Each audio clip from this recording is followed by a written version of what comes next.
Hi guys, welcome or welcome back to my YouTube channel. We are going to talk some of my favorite romances today because when I find myself craving love, I think at the root of that is I need to read a romance novel.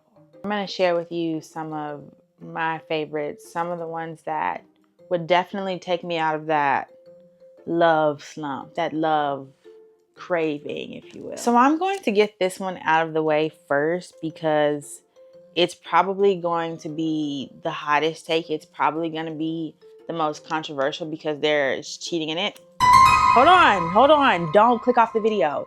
This is A Love Letter to Whiskey by Kandi Steiner. This was a name that was really circulating on Bookstagram, but I haven't heard like a lot of people talking about her in the same way, or maybe I'm just not as hip in the book spaces anymore. However, this story is about B and Jamie, and since this is the 5th anniversary edition, the second part of the book, or like actually a completely different book, is Jamie's POV. So when this first came out, you only got B's side of the story, which if you know how it ends is crazy because who would want to be left on such a cliffhanger? But essentially, these are two people that meet in childhood, high schoolish, and they're meant to be together, but life is just keeping them apart. Circumstances are keeping them apart. And so the cheating is not with other people, but they as in B and Jamie, they are in relationships and cheat on their respective partners with each other. So that's what, like yes, but for the sake of a fictional story, and it made for just such tension that there are certain scenes in here that I could just vividly see in my head. And for the sake of not spoiling it for you, if you are interested, I think you should read it. This is one of the best romances of all time. They're smut, but it's not only smut. It's a beautiful story. I want to reread it. This is probably going to be a lot of the video is me realizing that I just want to reread some of these. I saw him first, but it didn't matter because he saw her. He was my best friend and I was his. We couldn't be together, but we couldn't stand to be apart. And if you're not truly lovers, but you're so much more than friends, then what exactly are you? This is where I learned what angst and yearning and jealousy. We'll leave it at that, y'all. This is in the Romance Hall of Fame. When it comes to surprise pregnancy, I don't think there's ever going to be anything that can top these two. I think I could stand behind that statement. Ready or Not by Cara, Bastone, Out on a Limb, Hannah Bonam-Young.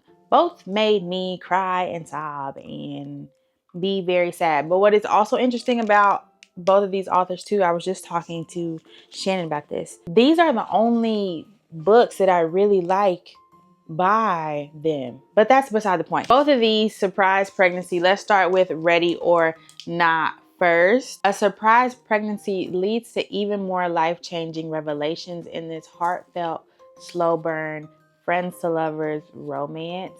I think friends to lovers is a genre that can really sneak up on you and bite you because it's what you think you would want in real life, and maybe it is, but it just always feels so pure because you can tell that they've always loved each other in their own way, but it was romantic for one person. Shep is the epitome of a golden retriever boyfriend, and it's really hard because Bo is also that. But I like things that Shep would do. Noticing Eve is cold. Next thing you know, she's got a jacket and a hat on. Making sure she's not hungry. Mind you, this is not his baby.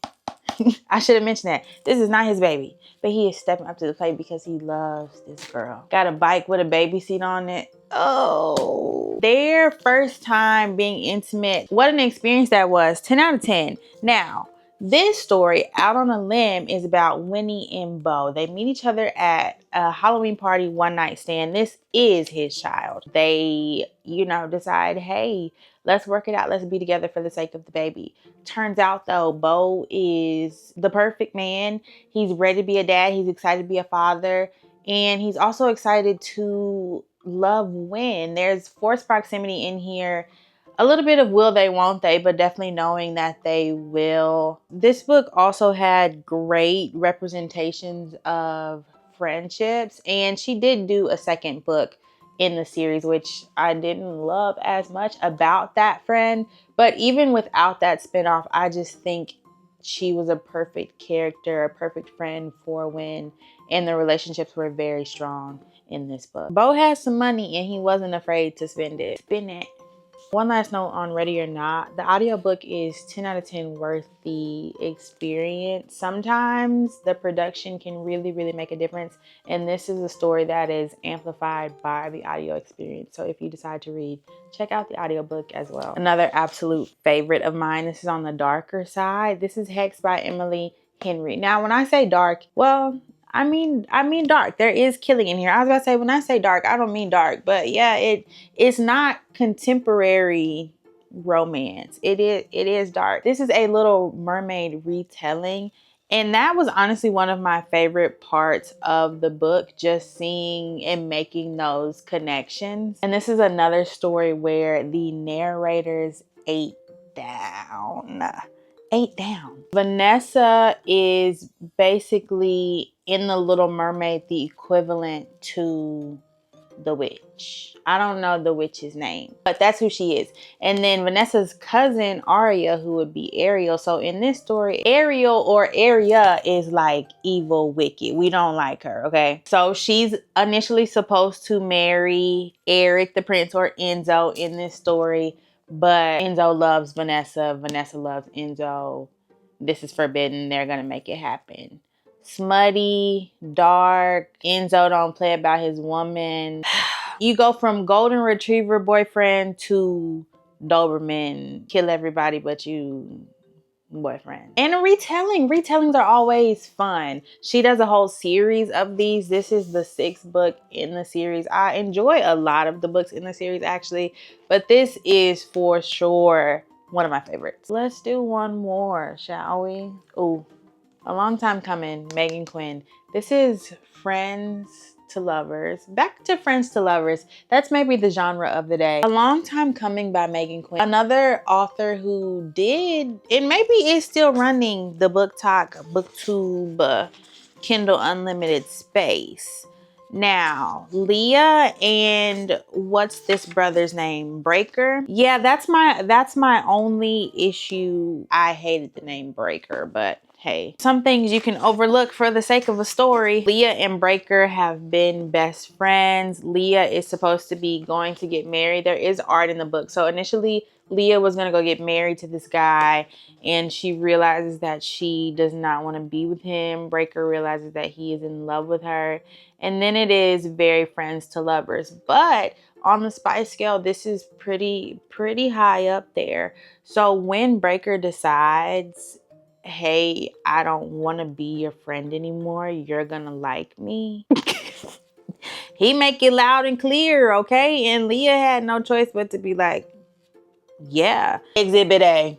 Anyway, I think I did a good job of keeping it a little tame, but also giving y'all a little spice. I love so many genres, but romance is truly the one that I constantly return to, and in different ways. And even if I am not making that the main plot, I think romance is still such a subplot that I'm always looking for. Like, even if I go into a romantasy, I'm expecting the romance. These were some of my favorites, some really heavy hitters, some that I would always recommend.